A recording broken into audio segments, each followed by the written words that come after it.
Hello, first of all, thank you very much for having me. This is a presentation about proof of concept work surrounding the detection of a colorectal cancer mutation, which is clinically relevant for patients who are undergoing treatment.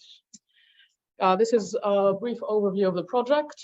Our final goal is to have a sample to result system, which is capable of extracting from a liquid biopsy, circulating tumor DNA, so from blood, and then we would use loop-mediated isothermal amplification to detect genetic mutations which are clinically relevant to colorectal cancer using a lab-on-chip device. This would relay the results to clinicians, and they could from then either decide what treatment to give a patient or provide a more accurate prognosis for the patients to be aware of what they need to do and what their chances are. First of all, colorectal cancer is the third most common type of cancer worldwide. It is the third most common in men and the second most common in women, and it only has a 64% 5-year survival rate. A lot of the symptoms can be symptoms for other things as well, which means that it's not too easy to diagnose, and a lot of people will pass off their symptoms as symptoms for something else. Currently, in the UK, there is the fecal immunochemical test as screening for colorectal cancer. This is currently offered to people over 60 and is being rolled out to people over 50, and it looks for traces of blood in stool. Unfortunately, this is not very specific, and it also has limited sensitivity. In addition, you need further tests to confirm the presence of cancer. This can be, for example, pretty invasive, a colonoscopy, and scans like CT scans. These methods are very helpful. However, they are expensive, not very accessible, given that they require probably a big hospital and a lot of equipment. The other issue is that they do not provide genetic information on the cancer. Because cancer is very frequently evolving as a disease, it is very helpful to know what mutations somebody's cancer has. This is because certain mutations are very important in terms of treatment response. So if you have certain mutations, a certain chemotherapy drug might not affect your cancer at all, which means that they can be giving it to you and you can be suffering as a result of the chemotherapy, but the cancer will not be getting any better. Tissue biopsies do provide genetic information, and they can be analyzed through a number of different methods for genetic mutations, and they can be performed during the colonoscopy. However, they do expose the patient to risks such as infection, and so they again can't happen very frequently, and they do require a lab and extensive testing. Liquid biopsies, by contrast, are a bit easier to perform. They are, in the case of stool, non-invasive, or in the case of blood, minimally invasive. And I think we would probably all prefer a blood draw to a colonoscopy, and they do allow for interrogation of certain biomarkers that can be found in the blood. The one we would like to focus on is circulating tumor DNA. This is traces of DNA that are shed from the tumor, and it can be analyzed again for certain genetic mutations which have been identified by clinicians through methods such as next-generation sequencing, as mutations that are common for cancer patients and also clinically relevant. There are certain common mutations which do not appear so far to have an impact on somebody's prognosis or their cancer, but a lot are indeed very important to know whether or not somebody has them. There are a list of other sample types that can be found from blood or stool, but we are focusing on circulating tumor DNA. These are some of the currently commercially available liquid biopsy technologies.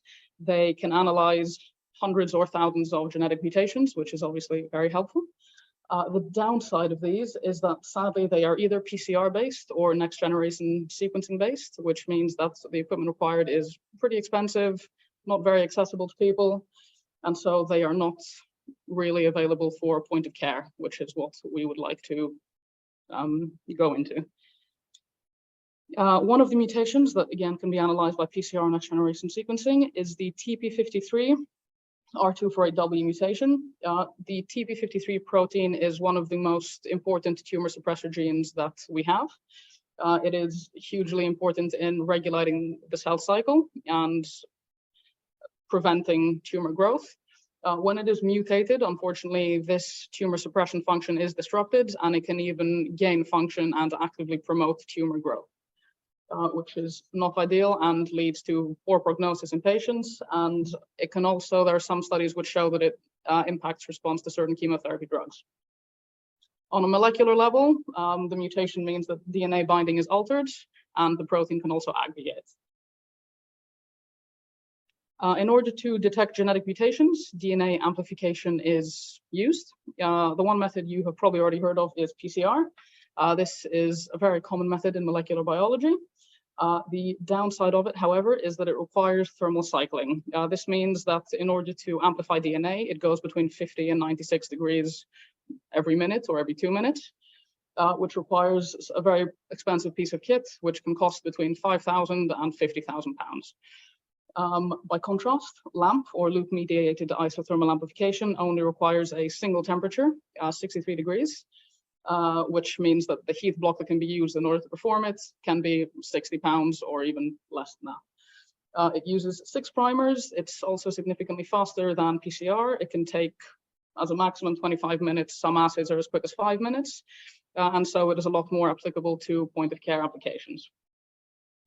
This is the way that LAMP works. Please don't be scared. It has 6 primers, which I know looks complicated.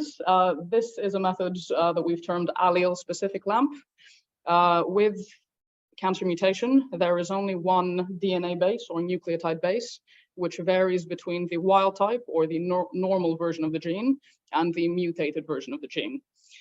This means that realistically, we have 2 assays and they only differ by one base, one for the mutant allele and one for the wild type allele. Moving on, LAMP and other amplification methods, when a nucleotide or DNTP is added to a growing DNA strand, a hydrogen ion or a proton is released.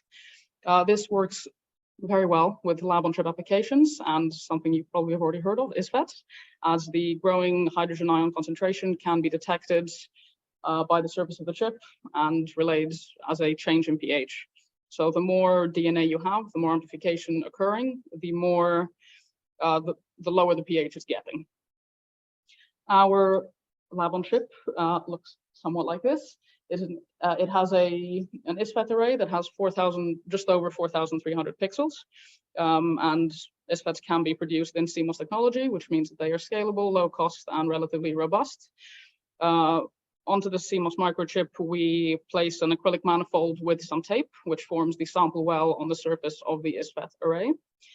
And this cartridge, LOC cartridge, can be placed into a handheld device, which contains a Peltier module underneath the reaction chamber in order to heat the reaction to 63 degrees. It also performs temperature regulation and real-time monitoring results, in addition to wireless communication. So it relays the results obtained via Bluetooth to an Android device. So the results that we have so far for this assay, these are obtained using a qPCR machine. So all of our optimization was done not on the lab on chip, but in a real-time qPCR machine, which records the results as they are happening. So we know the exact time to positive of each of our assays. Before getting these results, we did do several rounds of optimization, which I will not bore you with. But this is our limit of detection, which is currently 4,000 copies per reaction of DNA. What this graph shows is that both our wild type and our mutant assay can amplify the specific DNA and also the non-specific DNA. So the wild type primers, for example, will amplify wild type DNA, but also the mutant DNA. This is because these 2 alleles only differ by one base. However, for a lab-on-chip application, the small distinction between the specific and the non-specific reaction is not very easy to deal with. And so we wanted to further optimize these assays by introducing mismatches in the primers. These mismatches meant that the non-specific reaction would hopefully be delayed by longer than the specific reaction. Thankfully, the non-specific reaction with the introduction of the mismatches completely disappeared. So now we have the same time to positive as for the primers without the mismatches, but the non-specific reaction does not occur at all. Once this was done, we also moved on to putting this reaction on the lab on chip. The limit of detection was again 4,000 copies per reaction. On your left, you have the you have the sensor output, the raw output from the active pixels of the ISFET. And from that, we take an average and end up with a compensated sensor output. I do apologize, I'm not an engineer. And so we can see amplification via the proton counts in real time, which is very helpful, and it's also a label-free method of detection. So this is a summary of my results. In addition to the qPCR machine results and the lab-on-chip results, we wanted to further confirm that we had indeed seen amplification. And this was done by detecting the pH and the DNA concentration before and after amplification. As expected, there is a drop in pH due to the increased ion concentration as a result of the amplification. And we also saw a huge increase in the DNA concentration pre and post amplification. In terms of future research, there are several mutations that are clinically relevant to colorectal cancer, and we would like to make assays for these as well. Some of these we have already started on the BRAF V600E mutation. In addition, we would like to test these on clinical samples. So far, my work has been done on synthetic DNA, and so we are hoping to test the TP53 assay in addition to the ones that are currently being developed on clinical samples from different stages of disease, so we can see how that, if the stage of disease affects how well we are able to detect it. We would also, because our final goal is a point-of-care system that has sample inputs, and then you get a result hopefully within less than an hour. We would like to start working on sample preparation, which means extraction of the circulating tumor DNA from either blood or stool.